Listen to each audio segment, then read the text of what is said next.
अखिलेश और सीएम योगी की ये सियासी लड़ाई सिर्फ पीडीए तक सीमित नहीं है। जेपी एनआईसी को लेकर अखिलेश यादव एक बार फिर योगी सरकार के सामने खड़े हैं। जेपी एनआईसी को लेकर यह संग्राम पहली बार नहीं है, लेकिन इस बार ये सियासी अदावत नए स्तर पर पहुंच चुकी है।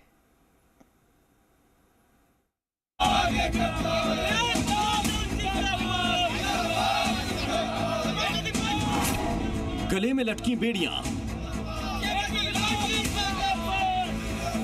हाथ में जेपी की तस्वीर। लोकनायक जयप्रकाश नारायण की जयंती पर यह अखिलेश यादव की अक्टूबर क्रांति है।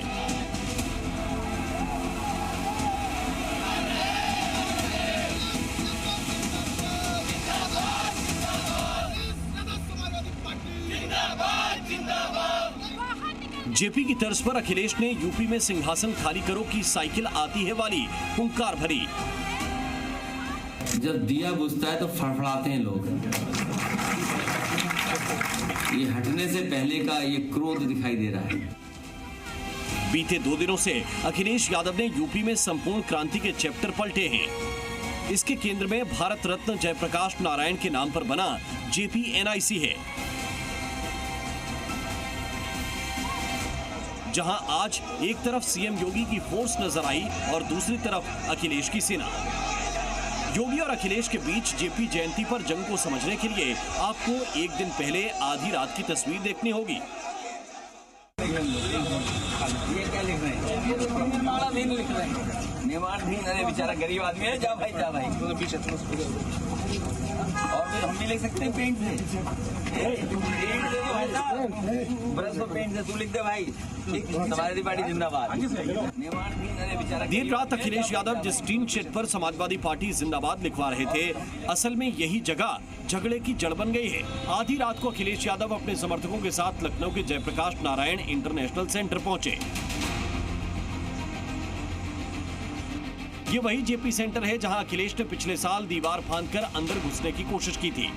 जयप्रकाश नारायण की जयंती पर अखिलेश फिर एक बार पिछले साल जैसा कदम न उठा लें, इसलिए योगी सरकार ने लखनऊ के जेपी एनआईसी सेंटर के बाहर रात में ही शेड लगवा दी थी। अष्टमी की रात को शुरू हुआ ये सियासी संग्राम नवमी की दोपहर तक जारी रहा। सुबह सुबह अखिलेश यादव के घर और जेपी एनआईसी के बाहर सुरक्षा बढ़ा दी गई थी। यूपी पुलिस के साथ ही रैपिड एक्शन फोर्स की टीमें भी तैनात थीं। योगी फोर्स की तैनाती के कारण Akhilesh Yadav JP NIC centre तो नहीं जा पाए, लेकिन उन्होंने अपने घर के बाहर ही जयप्रकाश नारायण की मूर्ति पर माल्यार्पण किया। मूर्ति पर माला चढ़ाने के बाद अखिलेश यादव ने यूपी के सीएम योगी आदित्यनाथ को निशाने पर लिया। सरकार क्या चाहती है?